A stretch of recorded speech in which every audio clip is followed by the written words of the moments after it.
as I'm sure many of you saw over the weekend, Iran attacked Israel with more than 300 missiles, rockets, and drones. But with the help of the U.S., Britain, and France, 99% of those projectiles were shot down before they hit their intended targets. Thankfully, no one was killed and only one person was injured. And now the whole world is on edge as Israel debates what, if anything, it's going to do. We just thought this was a good opportunity to talk about how we were all feeling and are feeling about the news. What did you feel when this broke out, Jeff? Well, not speaking about anybody in the Middle East in particular, right? Because I don't know exactly what's happening over there, what the climate is over there. But for a U.S. citizen, it's scary, right? We're involved now, and we just got out of the Middle East, and now we're back involved. And I do support defending Israel, right? That could be a stance, too, that people take.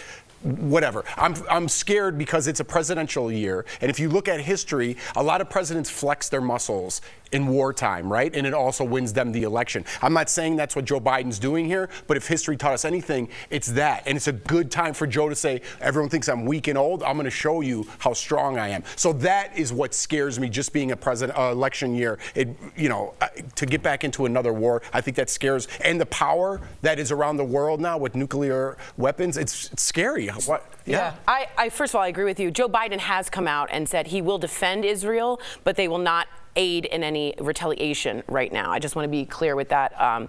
So listen, Israel is the size of Delaware or like Rhode Island. It's extremely small. Which I didn't know. It's extremely small.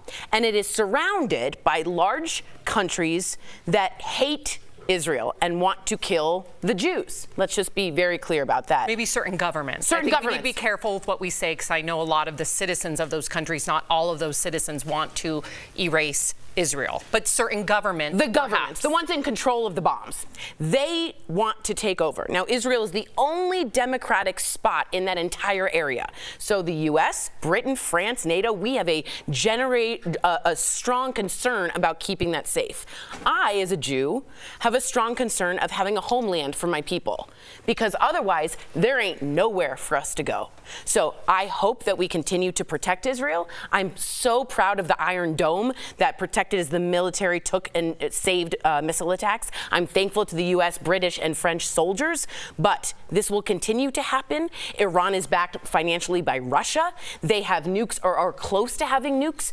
This will be Syria, then Jordan. This will end up being bigger than we thought.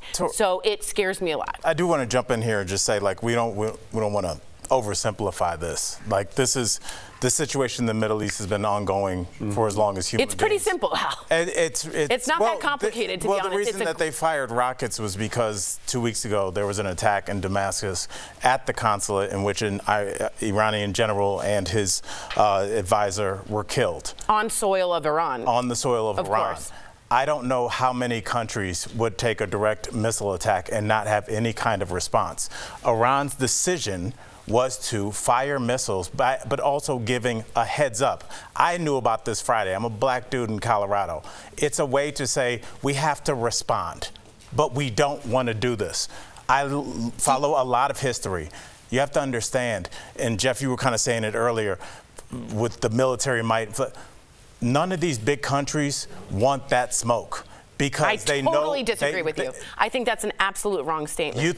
I think Iran is itching for a fight. Yes, I do. I think they're gearing up the military. I think they're backed financially. I think they want a stance and to be seen as a nuclear power. They're backed financially. Israel is backed by the United States. I'm just saying one is different than Russia. I'm simply saying. But one has a golden dome and the other doesn't. An iron dome. And what I'm trying to tell you is at some point, Iran is itching to be seen as a Russia, a U.S. So they are ready for this fight. This is the beginning. Those 300 rockets they knew would be taken down. This is the beginning. And that's what I'm saying. Not trying to get away from smoke. If they were trying to really attack them, Hezbollah has a lot more missiles that they could have fired. And there will be more. Why didn't they do it? I think this is the beginning. Because they had to respond, because they felt like their consulate was bombed. They had to do something, Tori. They can't just sit there. I completely agree. What scares me the most is what is the after effects of Iran on a tiny little country like Israel. It scares me. We're supposed to tell our feelings. I'm really scared. You want to make a joke about my face to ease the mood? Chimney sweep. Well, we over here are going to hope and pray for peace in the Middle East. Everywhere, yes.